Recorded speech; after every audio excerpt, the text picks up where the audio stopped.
Is it time to bench Wentz? What should they do? The real truth of the matter is it doesn't matter anymore. He's too far gone. Let me explain something to everybody, because I noticed this toward the end of last season, really the middle of last season. So either it's a coincidence, I just said something and it turned out that now everyone's catching up, or I was actually noticing something. Maybe the same thing the Philadelphia front office was noticing. That's why they drafted a quarterback in the second round. People still trying to rationalize that one away. Come on, for a 26-year-old on a franchise contract, you draft a quarterback in the second round for depth in the second round with all the problems the Eagles have? Stop it. Carson Wentz has been outplayed by every single quarterback or every opponent he's faced this year. And he hasn't exactly faced a who-who. It's mostly backups and third stringers and Daniel Jones a couple times.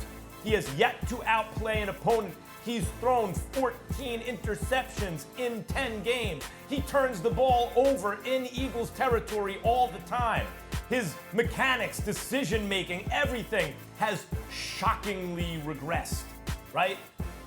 So when did I say sit him down? Weeks ago, when you could have held him accountable. Doug Peterson won't even answer the question directly whether he has the autonomy to bench Carson Wentz, because you hear things like Wentz has a direct line to the owner, which is always a problem.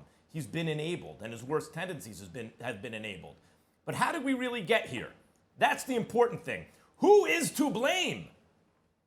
Well, can we see a three-shot, please?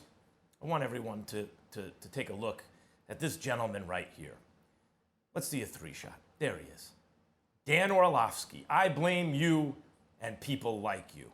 Because last year when I noticed that Carson Wentz was regressing, and you have forgotten more football than I ever know. You are so great at breaking down tape that you noticed it too, obviously. You started making excuses. And so what happened? At the end of last season, Carson Wentz beat the NFC East 4 times. The most putrid division in the history of football until this season's NFC East. And I noticed, wait a minute, he's lucky to win these games. These are awful teams. Don't tell me about Eagles injuries. Those teams basically always have injuries because they have no players. That's why they're terrible. They have no talent, right? So they're awful. And Carson Wentz beats those teams, turning the ball over on third down in the fourth quarter, lucky that his team recovers it, those kind of plays. So at the end of this season, instead of doing real soul searching, what do I have to get better at? Maybe I need to be more accountable on drives where I'm trying to do too much. Maybe I shouldn't play hero ball. Maybe I need to know when to throw the ball away or take the sack, right? Instead of doing real soul searching, he was emboldened because he turned on the TV and heard Dan Orlovsky talking about how great he is, and you, Stephen A. Smith, who should know better. You backing it up. Oh, the Eagles with all these injuries, it's not just Carson Wentz's fault. Yes, it was. He was enabled and emboldened by people talking about how great he was. The offseason came, and he's sitting. What he needed to be doing was real soul searching. What do I have to do better? What do I have to correct? He has done none of that. The mistakes have just gotten worse. His coach is scared to answer the question whether he has the autonomy to bench him. I told you weeks ago he needed to be benched to be held accountable. I don't think Carson Wentz will ever be the Carson Wentz from 2017 again. Well, first of all, if you're going to go on such a lengthy soliloquy, you should at least have the decency to answer the question directly. Is it time to bench Carson Wentz? The answer isn't, it doesn't matter. There's a yes or no answer to that question, which you never gave us. That's number one. Number two, I'll give you the answer. The answer is no. It's not time to bench Carson Wentz. And here's the reason why. Doug Peterson told you why. Dan, you saw the quote. Max, you saw the quote. What did the man say? To bench Carson Wentz is basically conceding that your season is over. Right. If that ain't an indictment, what is? We saw Brian Flores bench Ryan Fitzpatrick to bring in a rookie quarterback because he said that's the change we think we needed. Then we saw him bench Tua yesterday because the team needed a spark and he was underperforming. We've seen throughout NFL histories starting quarterbacks get benched many, many times.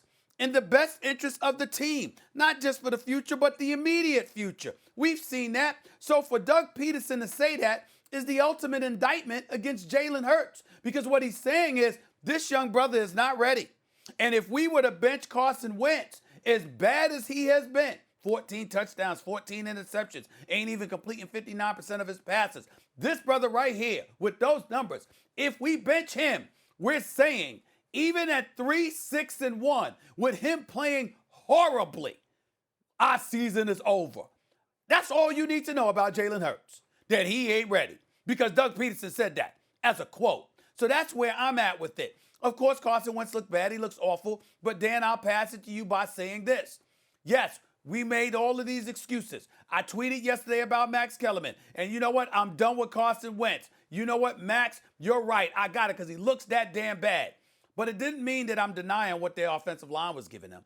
It didn't mean I'm denying all the injuries they sustained. It didn't mean I'm denying them being bereft of weapons the way that they are. All I'm saying is he's so bad with that pick six that he threw yesterday, which was so inexcusable, I've just lost all patience with him. But clearly, Jalen Hurts ain't the answer, because if he had anything to give you, Doug Peterson would have put him in there. Dan, the floor is yours. All right, so first of all, before I say anything, let me get this out of the way. Carson Wentz is not playing good football.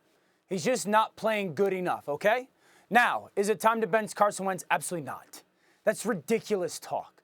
Okay, if we're going to play Jalen Hurts, he's a very specific style of quarterback, right? He's going to be the quarterback run where you're going to get the zone reads and the RPOs and the play action pass. You know what that takes? Creativity on offense. You know what the Eagles lack? Creativity on offense. Thanks for watching ESPN on YouTube. For live streaming, sports, and premium content, subscribe to ESPN+.